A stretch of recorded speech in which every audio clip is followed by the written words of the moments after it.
sacrifice everything every single day, bust my balls, have a 15-person team working around the clock to help me become the best boxer possible.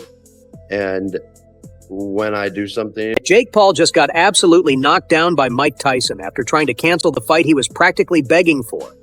Can you believe it? Millions of dollars were on the line, fans had already bought tickets twice, and Jake thought he could just walk away like it was no big deal. It's like he assumed everyone would be fine with him pulling out, as if we'd all just forgotten about the money, the hype, and the fact that he was talking a big game. But nope, Tyson wasn't about to let that slide. Jake tried to run, but instead he ran straight into Tyson's fists, and trust me, those punches were more than just a friendly reminder that you don't mess with Iron Mike. It was brutal, and honestly, he had it coming. So, here's where things get interesting. Jake Paul didn't just get knocked down in some random street fight or a press conference gone wrong. No, it all happened in a sparring session that Jake practically walked right into. And believe it or not, this wasn't just some casual, let's throw a few punches type of session.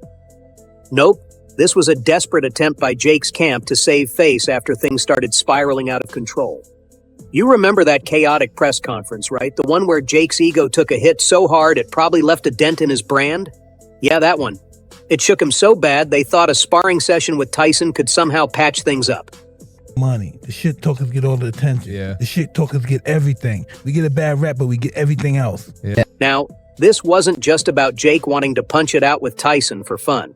This whole sparring idea came after Tyson had already humiliated Jake in front of millions. Tyson, the guy who doesn't need to prove a thing to anyone, shows up on Logan Paul's podcast and just straight up calls Jake a loudmouth. I mean, Tyson didn't even sugarcoat it. He basically said Jake's more interested in running his mouth and counting dollar signs than actually doing anything worthwhile in the ring. And coming from Mike Tyson? That's not just some casual shade. That's like a knockout punch to your entire personality. For Jake, who's built this whole persona on trash talk, hearing Tyson rip him to shreds like that, it wasn't just a burn, it was a full-on roast. And you know Jake's not the type to sit there and take it. His ego probably exploded on impact. Tyson's words weren't just insults, they were like little missiles aimed directly at Jake's pride. So what does Jake do when his entire sense of self is hanging by a thread? Does he back down? Nah, that's not his style. Instead, he throws down the gauntlet and demands a sparring session with Tyson. On it. Hey, you're the one that wanted 8 2-minute rounds. You want to make it 10 threes? Don't talk to me about shape. Don't talk to me about shape. Stay in shape, be all right. So here's the thing. Tyson? He's not just some old-school boxer who's out there taking every challenge like a bored retiree. Nah, he's got years of experience seeing through guys like Jake, who talk big but can't back it up. So when Jake throws out this challenge, thinking he's being all tough and bold, Tyson sees it for what it really is, an opportunity. Jake thought he was stepping into the ring to prove something, but what he didn't realize was that Tyson was already a couple of steps ahead. Accepting that sparring challenge wasn't just Tyson being nice, it was him setting up Jake for a reality check. Tyson knew exactly what was about to go down. He was going to put this cocky kid in his place. Not through trash talk, but through pure, unfiltered punches. Jake's ego was about to get tested the hard way, and trust me, the results were going to be painful. Now let's be real here. Jake walked into that ring thinking he was about to get some easy practice in. Maybe throw a few jabs, look good for the cameras. But nope. Tyson wasn't there to play patty cake. What was supposed to be Jake's big redemption moment quickly turned into a nightmare. The second the bell rang, it was clear. Jake was swimming way out of his depth. Tyson, who had been holding back at first, started turning up the pressure. And Jake? Oh man, he was scrambling. My arms are sore as fuck today from all the... It's one thing to get knocked down in a big public fight, but this all went down in the middle of a dimly lit gym, with only a few insiders there to witness the moment Jake Paul got absolutely humbled. It was August 22nd, 2024. A date Jake's probably trying to erase from his memory, but for everyone who saw it, yeah, that one's burned into their brains forever. Jake had his usual swagger going, thinking he could stand toe-to-toe with a legend. I mean, the guy had beaten some tough opponents before, so why not Tyson, right? But that's where he messed up. He completely underestimated what it means to step into the ring with a guy who has spent decades dismantling opponents like they were toys. Tyson wasn't in the ring to mess around, not even close. The second that bell rang, it was like flipping a switch. Jake, all full of himself, came out swinging like he was going to prove something, like he thought he could outbox the guy who could probably knock a planet out of orbit with one punch. I mean, the confidence was dripping off him. But Tyson? Tyson wasn't impressed. And then, it happened. The aftermath was straight out of a bad movie, the kind Jake would never want to star in. 1 minute, Jake's all cocky, fists up, full of swagger, and the next, boom. His body hits the floor like a bag of bricks. The gym went dead silent. The trainers, managers, whoever was there, they just stood there, jaws dropped, eyes wide, like they'd just seen something unbelievable.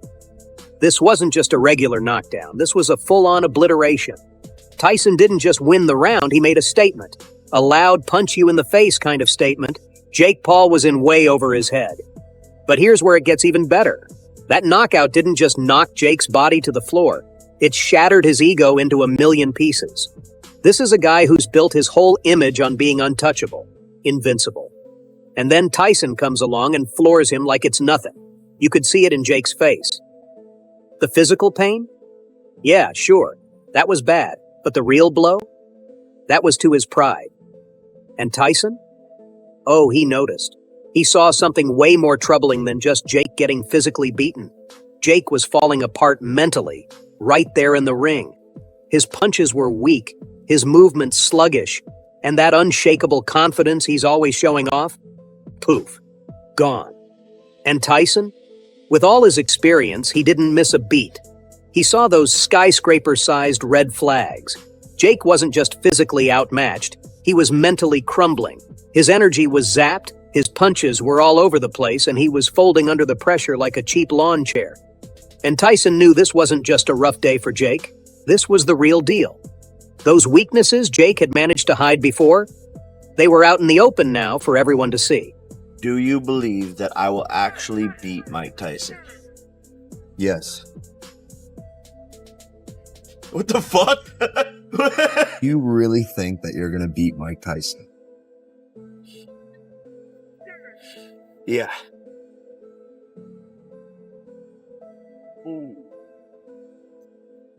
Well, I'm nervous. Then came the moment that really threw Jake off balance. It was August 25th, 2024, during one of Jake's typical training sessions, where he was probably strutting around thinking he had it all under control. That's when his manager, Nakisa Badarian, dropped the bomb. Tyson had pushed through some serious changes. The KO-only rule and the kicker, no corner advice during the rounds. It hit Jake like a sucker punch he never saw coming. For a guy who walks around like he's invincible, suddenly realizing this fight was more about survival than winning must have been a cold, hard wake-up call. I lose faith in my generation and my peers and like us as a society and in a world just when I see that type of stuff and that type of stupidity. Yeah, it just sucks. And it sucks me that. But oh, did the plot thicken. Insiders began leaking details to the press, and suddenly, things weren't looking so great for Jake. According to sources who spilled the beans to ESPN's Mike Coppinger, Jake had actually agreed to fight on Tyson's terms, no fuss. Turns out the original contract included clauses that allowed Tyson to make changes, depending on the fighter's conditions in the lead-up to the match. And guess who didn't bother reading the fine print? Jake, who was so eager to land the fight and the big payday that came with it, had apparently just brushed over those little details. Now those same clauses were coming back to haunt him, leaving him with basically zero legal wiggle room. Suddenly the narrative flipped. Instead of seeing Jake as the poor victim of Tyson's rule changes, the public started looking at him as someone who didn't do his homework. Someone who, let's be real, underestimated the whole thing and was now paying the price for it. The legal fight wasn't just about the rules anymore. It had morphed into a battle for Jake's credibility. Could he handle the pressure? Was he really up for a fight at this level? The cracks were starting to show, and just like that, the stakes got even higher. The world was left wondering, what's Jake Paul going to do now? Every tweet, every post, every insider leak was just adding more fuel to the fire. What started as a fight everyone thought would be a spectacle was now hanging by a thread, with Jake's reputation, his career, and pretty much everything he'd built up to this point on the line. The gauntlet had been thrown down, and Jake was running out of moves.